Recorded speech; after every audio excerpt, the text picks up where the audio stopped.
The space station's maintenance bay was quiet except for the hiss of welding torches and the occasional beep of diagnostic equipment. Ryan worked alone most nights, which was fine by him. He didn't need company anymore.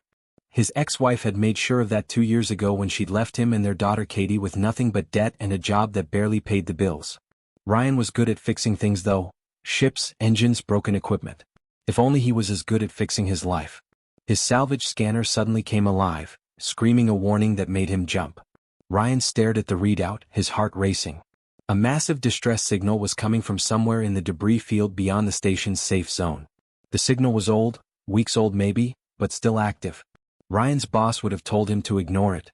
The debris field was dangerous, unpredictable, and the salvage company's insurance didn't cover unauthorized ventures.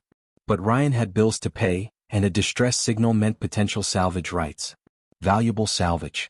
He prepped his shuttle quickly, moving with practiced efficiency. The small repair vessel was old and patched together from spare parts, kind of like Ryan himself. As he flew toward the signal, the debris grew thicker, fragments of ships and stations scattered like bones in a graveyard. Then he saw it. The vessel was impossibly large, hanging in space like a dead leviathan. 3 kilometers long at least, with a hull that had once been pristine in silver but was now scarred, scorched, and dark. Massive sections were torn open, venting nothing because there was nothing left to vent. Ryan had never seen anything like it. This wasn't just damaged, this was something that had survived a war. He docked carefully at an open bay, sealing his shuttle behind him. The silence inside the derelict was absolute and terrifying. His boots echoed against the metal floor as he made his way deeper into the ship, scanner in one hand, a plasma cutter in the other. The corridors were vast, clearly designed for beings much larger than humans. Emergency lighting flickered weakly, casting everything in a sickly red glow. Then he heard breathing. Ryan froze, every muscle tensing. Something massive moved in the darkness ahead. He raised his cutter, his hands steady even though his heart was hammering. The emergency lights flickered brighter and Ryan's breath caught in his throat. She was enormous, easily 8 feet tall, with smooth blue-gray skin that seemed to shimmer in the red light. Her features were sharp and aristocratic, nothing human about her at all. 4 arms lay across what looked like a command chair, and there was blood, dark, almost black, streaking down one of her shoulders. Her massive eyes opened slowly, focusing on him with the kind of intelligence that made Ryan realize this wasn't just an alien. This was someone important. Ryan's first instinct was to run. His second instinct was to help. The alien woman tensed, her entire body going rigid as she registered his presence. One of her hands moved, slow and deliberate, as if reaching for something. Ryan raised his hands quickly, keeping his plasma cutter visible but pointed down. "I mean no harm," he said, speaking slowly and clearly the way you might talk to a frightened animal. "I'm a salvage operator. My scanner picked up your distress signal." He took a careful step forward, keeping his movements smooth and non-threatening. "You're hurt. Your ship is damaged. Let me help." The alien woman's breathing was labored, and Ryan could see she was in serious pain. She studied him for a long moment, her massive dark eyes unreadable. Ryan waited, giving her time to process. He'd learned that sometimes silence was better than words. Finally, she nodded, a gesture that looked the same across the galaxy apparently. Ryan moved to her side, careful not to make any sudden movements. Up close he could see the wound more clearly. It looked like a weapon burn, something that had sliced through armor and into flesh beneath. It was still bleeding and not slowly. "I need to get that treated," Ryan said, already scanning the ship's systems with his handheld device. "But first I need to understand your ship's layout. Where's your medical bay?" He was already running through mental calculations, assessing damage, prioritizing repairs. The main reactor was offline. The communication systems were fried. The navigation systems looked like they'd been deliberately sabotaged. The alien woman pointed down a corridor with one massive hand and Ryan nodded. Whatever had happened to her, whatever had happened to this ship, one thing was clear. She needed help and Ryan was the only one who could give it to her. He had no idea that helping her would change everything. The first day was the hardest. Ryan worked for 16 straight hours without stopping, moving through the alien ship like a man possessed. He found the medical bay on the 2nd level, a sleek chamber filled with technology he didn't recognize but could understand well enough. The principles were universal: heat, pressure, sterile fields. He managed to stop the bleeding and seal the wound using the ship's own medical systems, talking himself through each step like he was fixing an engine back at the station. The alien woman, though she'd introduced herself as Commander Vexterra, a name that took 3 attempts for Ryan to pronounce, rested in the medical pod while Ryan threw himself into understanding her ship's systems. The layout was complex, designed for a crew of hundreds, maybe thousands. Now it was just the 2 of them and the echo of emptiness. By the second day, Ryan had established a routine. He'd wake early, eat what little food he'd brought with him, then spend hours crawling through maintenance tunnels and engine rooms. Vexterra would appear on the bridge monitors, watching him work from wherever she was resting. At first, Ryan found it unsettling, being observed like that. But as the days went on, he stopped noticing. What he did notice was how she treated him. Or rather, how she didn't. On the morning of the 3rd day, Ryan was sitting in the ship's main cafeteria, a vast chamber with tables sized for beings twice his height, eating a protein bar and reviewing the ship's damaged systems on a portable screen. Vexterra emerged from the elevator, moving slower than before but with more confidence. Her wound was healing. She sat across from him and for a moment neither spoke. "You should take more food," she said finally, her deep voice somehow gentle despite its volume. "The ship has supplies." Ryan shook his head. "You need it more than I do. You're bigger and you're injured." "I'm fine." He meant it too. He'd survived on less for longer back at the station. Vexterra tilted her head, studying him in a way that made Ryan feel like she was trying to solve a puzzle. "You treat me as an equal," she said. "It wasn't a question." "Aren't you?" Ryan replied. He turned back to his screen, scrolling through damage reports. "I mean, you seem smart, you're hurt and you need help. That's all I see." What he didn't know was that Vexterra had spent her entire life surrounded by people who bowed, who scraped, who calculated every word and action based on her position. She was royalty, not just any royalty but the heir to one of the most powerful dynasties in known space. And here was this small human, this primitive creature from a backwater species, eating less than her, working himself to exhaustion, and treating her like she was just another person who needed help. Fascinated her. Over the next few days, Ryan began to talk. He told her about Katie, his daughter back on Station Kepler. He explained how her mother had left, how Katie's school fees were astronomical, how he'd taken every extra shift he could find just to keep her in decent classes. He talked about how smart Katie was, how she wanted to study engineering, how he wanted to give her opportunities he'd never had. "Why not simply take what you need?" Vexterra asked one evening as they sat in the ship's observation lounge, looking out at the stars. She gestured vaguely backward, toward the vault Ryan had discovered on his 2nd day. "Your people call it theft, but you would never starve again. Your daughter would never need for anything." Ryan laughed, actually laughed, which seemed to surprise Vexterra. "Because it's not mine," he said simply. "And because it wouldn't be right. I don't raise my daughter to take what isn't hers. I'm not going to start now, no matter how hard things get." Vexterra watched him with those impossible dark eyes, and something shifted in her expression. She didn't argue. She just nodded slowly. That night, on the 5th day of work, Ryan was deep in the engine room, elbow deep in the main reactor controls. The reactor was dying, poisoned by whatever weapon had struck the ship. He'd managed to isolate the damaged core, but getting the backup systems online required a level of jury-rigging that bordered on dangerous. He was literally holding wires together, directing power through bypasses he'd created from spare parts, coaxing the ancient backup generator back to life. Sweat dripped down his face. His hands were burned in 2 places from electrical feedback. His back screamed from hours bent over in awkward positions. And he was smiling. This was what he lived for, the moment when broken things came back to life. When something that seemed impossible suddenly became real again. The backup reactor hummed to life, lights flickering back on throughout the ship in a cascade of restoration. And watching from the bridge monitor, Vexterra realized something that no advisor, no diplomat, no member of her royal court had ever shown her. She was being treated as a person, not as a prize. Not as a symbol. As a human being, well, as a sentient being, who mattered. She made a decision that would change everything. Ryan had been awake for 37 hours straight. He knew this because he'd stopped checking the station's time reference and started counting by the number of times he'd collapsed against a wall for 5-minute power naps. The final diagnostic was running now, and he was operating on nothing but adrenaline and the desperate hope that his repairs would actually hold. The communication array was the last piece of the puzzle. Everything else was functional. Engines humming, life support stable, navigation systems responding. But a ship without communication was useless, adrift and alone. Ryan had rebuilt the main transmitter from salvaged parts, rerouting signals through 3 different backup systems because the primary was too damaged to save. He initiated the startup sequence from the bridge terminal, his fingers moving on autopilot. Vexterra stood beside him, looking stronger now. Her wound had sealed completely, the ship's medical technology far superior to anything Ryan could have managed. She was watching the screens with an intensity that made Ryan nervous, though he couldn't explain why. The array came online. It was like someone had thrown a switch. The entire communication system roared to life, and suddenly the bridge exploded with noise. Emergency broadcasts flooded in, thousands of them, all overlapping, all urgent.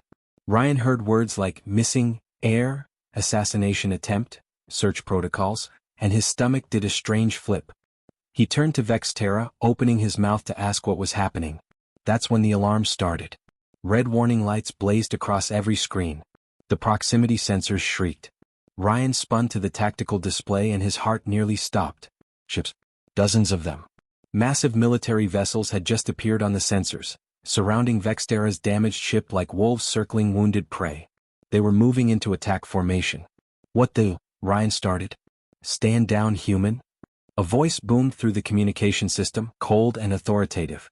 Step away from the command console. You are in the presence of royalty. Move slowly. Ryan didn't move. He stared at the screen, watching as the ships took up positions. This wasn't a rescue. This was an interception. This was military and it was serious. Ryan. Vexterra's voice was quiet beside him. It is time.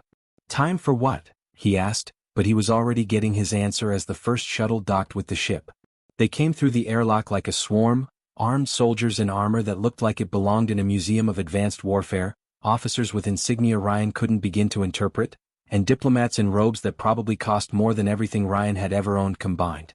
They poured through the corridors, weapons drawn, moving with the precision of a military force that had never encountered resistance. When they reached the bridge, they stopped dead. The lead officer, a tall alien with silver skin and cold eyes, stared at Vexterra. Then he stared at Ryan. Then he looked back at Vexterra like he was trying to solve an impossible equation. Commander, the officer said carefully, are you injured? No, Commander Thresh, Vexterra replied, and there was something in her tone that made Ryan look at her sharply. I am unharmed. This human saved my life. There was a pause. Then all at once, every soldier in the room lowered their weapon and knelt. Ryan's brain short-circuited. Your Highness, Commander Thresh said, and that's when it hit Ryan. Your Highness. Not Commander. Not just Vexterra. Highness. I don't understand, Ryan said slowly. What's happening? One of the diplomats stepped forward, a small gray-skinned woman with kind eyes. Young man, the individual you have been assisting is Princess Vexterra, heir to the Valerian dynasty. She has been missing for 43 days. There was an attack on her personal vessel. Everyone assumed she was dead. Ryan felt the room tilt. He looked at Vexterra, really looked at her, and saw the truth written all over her face. She'd known. The entire time she'd known who she was and she hadn't told him. How many sectors? Ryan asked quietly. 3, the diplomat answered. The Valerian dynasty controls 3 sectors of known space. Approximately 4 billion citizens. The princess's worth. She paused, calculating. Approximately 40 trillion credits. Give or take. Why do you ask? Ryan looked down at his hands, burnt, scarred, covered in grease and blood and the marks of 5 days of non-stop work. Then he looked back at the vault he'd walked past 100 times, visible through the observation window, filled with wealth that he could have taken but didn't. Because I had no idea, he said simply. Vexterra moved toward him and every soldier tensed. She ignored them. The attack was deliberate, she said to her officers. Someone wanted me dead. They damaged my ship's communications deliberately, left me stranded. But this human, she gestured to Ryan, this human fixed what was broken. He asked nothing in return. He treated me as a person, not as a prize. Commander Thresh's expression shifted, becoming something almost like respect. Where are the assassins, Your Highness? I do not know, Vexterra said. But I know someone who can help us find out. She looked at Ryan. If he is willing. Ryan stared at her, at the soldiers, at the suddenly very complicated situation he'd stumbled into. 5 days ago, he just needed salvage rights to pay Katie's school fees. Now he was standing in the middle of galactic politics. Tell me what happened, he said finally. Tell me everything. And then we'll figure out what comes next. The palace was obscene. Ryan had never seen anything like it. The royal transport had brought him and Vexterra to the capital world of Valerian Prime, a planet that orbited a star so bright it hurt to look at directly. The palace itself was a structure that seemed to defy physics. Towers that spiraled impossibly high, walls made of materials that shifted color in the light, gardens where impossible plants grew in colors that didn't have names in human language. He felt like an ant walking through a cathedral. They'd kept him separate from Vexterra for 3 days while she was debriefed by her government, while they investigated the attack on her ship, while diplomats and military officers and political advisors all had their turn asking questions. Ryan had been given a room the size of his entire apartment back at Station Kepler. He'd been offered food that tasted like luxury itself. He'd been given clothes that probably cost more than his monthly salary. And he'd been miserable. On the morning of the 4th day they'd brought him the offer. The diplomat was the same woman from the ship, kind eyes, patient voice.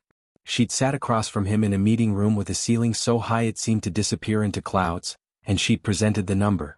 5 billion credits. Ryan had stared at it on the screen so long that the diplomat had asked if he was all right. 5 billion. That was enough to send Katie to the best schools in the known galaxy. That was enough to buy a house on a colony world. That was enough to retire and never work again. It was enough to fix every single problem in his life. So why did he feel sick? It's a reward, the diplomat had explained, her voice gentle. For saving the princess's life. The palace is generous to those who serve the royal family. This is standard compensation. For what? Ryan had interrupted. For finding her by accident? For just doing basic repairs. For saving her life, the diplomat had repeated. She would have died on that ship. The assassins made sure of it. You fixed her communications, her life support, her medical systems. You gave her a chance to be rescued. Ryan had looked at the number again. 5 billion. And he'd thought about Katie, about what that money could do for her. He could give her everything. Everything he'd ever wanted to give her. But something about it felt wrong. I need to see her, Ryan had said. I need to talk to Vexterra. The diplomat had looked surprised, but she'd nodded and left. Vexterra had found him in the garden an hour later. She moved differently here in her own palace. More confident, more regal, more alien. She was wearing formal robes now, clothing that seemed to acknowledge her status in a way her worn clothes on the damaged ship never had. They gave you the reward, she said. It wasn't a question. I don't want it, Ryan said immediately. Vexterra stopped walking. Slowly, she turned to face him, and for a moment, Ryan could see the massive alien form that had first frightened him on the derelict ship.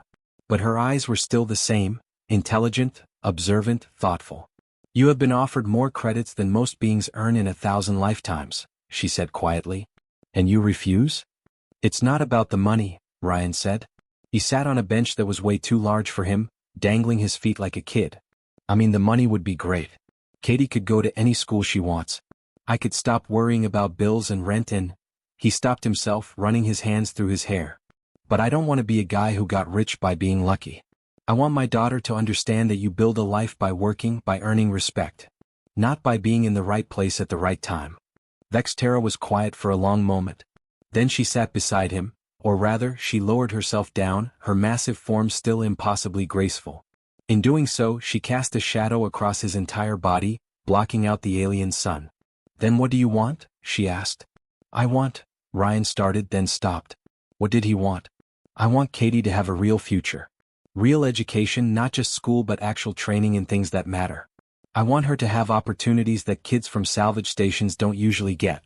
I want her to have choices. That can be arranged, Vexterra said. The Royal Academy can provide education that surpasses anything available in the outer stations. She would graduate with credentials recognized across all known space. She would have choices. Ryan looked at her. At what cost? None, Vexterra said firmly. Unless you choose to provide one. Meaning? Meaning, Vexterra said, and now there was something almost vulnerable in her voice, that I wish to offer you employment. As my advisor. Ryan blinked. Your advisor? For what? I'm a mechanic. I fix ships. You fix more than ships, Vexterra said. She stood and Ryan had to crane his neck to look up at her. You fixed me. Not my body, that was medical technology. But something deeper. In 5 days, you showed me what it means to be treated as a person rather than a title. You showed me honesty. You showed me that strength is not about position or wealth, but about character. She extended one massive hand toward him. The palace has no shortage of people who will tell me what I wish to hear. But you will tell me the truth. You will give me your perspective without fear or politics. This is what I need. And in exchange, your daughter will receive the finest education in the galaxy. You will be compensated for your time and expertise. You will never want for anything again.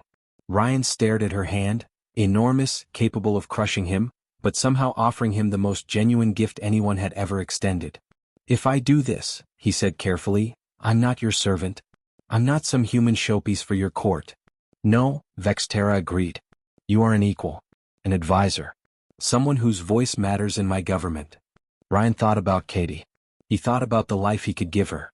He thought about the chance to be more than just a desperate father working double shifts at a salvage station. He stood up and took her hand. When do we start? He asked. 3 years. That's how long it took for everything to change. Ryan stood in the Valerian throne room, wearing clothes that still felt strange against his skin, formal where that probably cost more than his old shuttle. The throne room itself was a cathedral of power, with ceilings that soared so high they seemed to touch the sky itself. Massive columns of crystalline material held up the roof, each one carved with the history of the Valerian dynasty going back thousands of years. And at the far end, elevated on a platform that commanded respect and awe, sat Vextera. But she wasn't alone on the throne. Beside her, on a smaller chair specifically designed for a human-sized frame, sat Ryan. It still felt surreal sometimes. The other advisors had hated it at first. The traditional Valerian nobles saw him as a primitive outsider, a human who had no business speaking on matters of galactic importance. They'd whispered in corridors, made pointed comments during council meetings, questioned his motives constantly. But Vextera had been patient and more importantly she'd been right. Ryan's ideas worked. And today they needed him more than ever.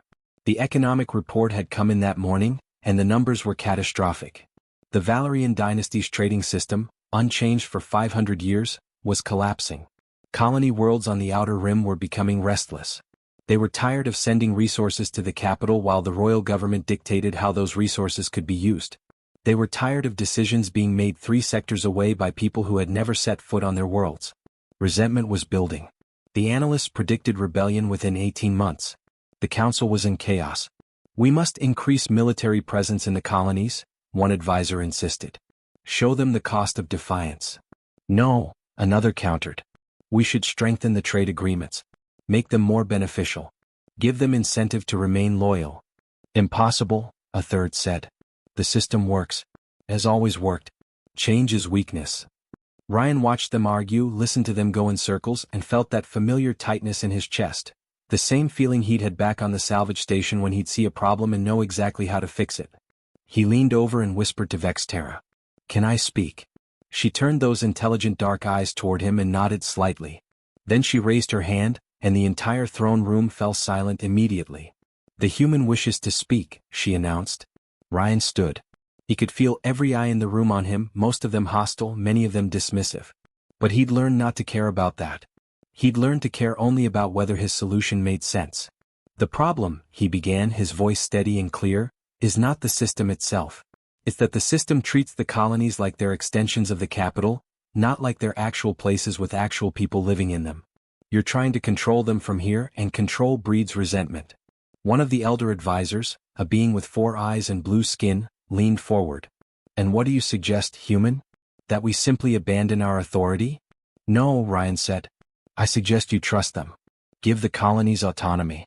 Let them make their own decisions about how to use their resources and develop their economies. You keep the big picture stuff, defense, trade agreements with other sectors, that kind of thing. But the day-to-day? Let them handle it. That's madness, someone hissed. Chaos. Every colony would do exactly what benefits them, consequences be damned. Exactly, Ryan said. Just like every person does. You don't control people by taking away their choices. You inspire loyalty by respecting them. My daughter? He paused, thinking of Katie, who was now 17 and excelling in advanced economics at the Royal Academy. My daughter is more responsible now than she was when she was 12. Not because I controlled her, but because I trusted her to make good decisions and let her learn from her mistakes. We are not raising children, another advisor said coldly. Exactly, Ryan agreed. Which is why you should treat the colonies like partners, not subjects. Give them autonomy but also give them investment. Help them develop. Let them benefit from their own resources. In return, they'll stay loyal not because they have to, but because they want to. The throne room erupted in argument again, but Vexterra raised her hand and silence fell immediately. How would this work? She asked Ryan directly. Ryan outlined the plan. Local governments for each major colony, elected by their own people. A governing council that included representatives from the outer worlds, not just the capital. Profit-sharing agreements where colonies kept more of what they produced. Investment in infrastructure and education. It wasn't radical, it was just common sense. It was how any partnership should work. The council debated for 6 hours.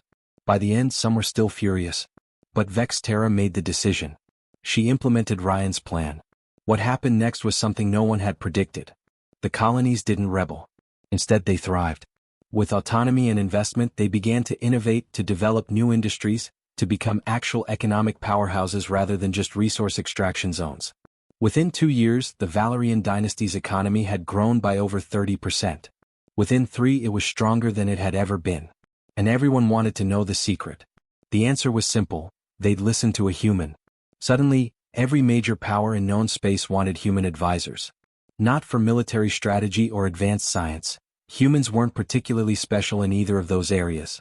But for the ability to see problems differently, to think outside of tradition, to offer solutions that didn't require rigid hierarchy or ancient protocols.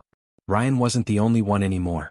Humans started appearing in advisory positions across the galaxy. Some were brilliant minds brought in for specific expertise.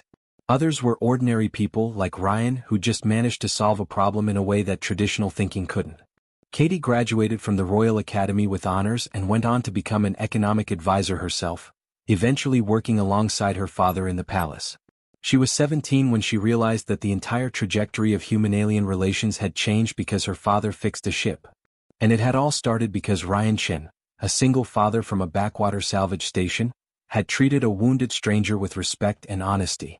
In the throne room, surrounded by the highest levels of power in known space, Ryan sometimes caught Vexterra's eye and saw something that looked like gratitude. She'd given him opportunity, yes. But he'd given her something more valuable. He'd shown her that strength wasn't about power or wealth or position. Strength was about character. And that, it turned out, was a lesson the entire galaxy needed to learn.